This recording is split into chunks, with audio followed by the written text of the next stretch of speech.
Binaril sa ulo ang isang babae habang nagsusugal online sa isang computer shop sa Cebu City. Ang suspect, kanyang kaibigan.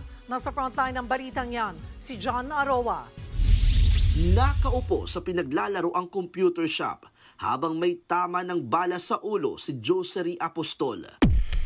Ganyan siya naabutan ng mga otoridad sa barangay Kinasangan, Cebu City. Ang suspect, ang kanyang 22 anyos na kaibigan na si Wilfredo Pulugon. Kwento ng may-ari ng computer shop, online sugal ang pinagkakaabalahan ni na Apostol at Pulugon kasama ang kanilang 4 pang kaibigan. Pero dahil sa sugal, nagkaalitan ang dalawa. Dito na binaril ni Pulugon ang kaibigan. Dead on the spot si Apostol. Ang nadunggan ako nga may narinig akong sumigaw na wag. Tapos may pumutok.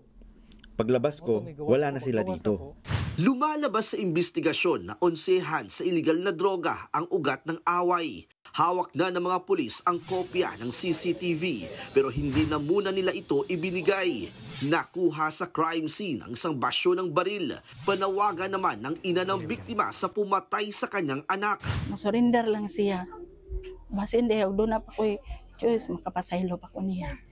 Kaysa magtago-tago siya, musamot hinoon ang akong kalagot.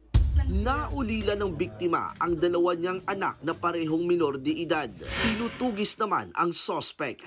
Nagbabalita mula sa frontline, John Aroa, News 5. Mga kapatid, Cheryl Cosim po, huwag maging huli at maging una sa lahat sa balitaan.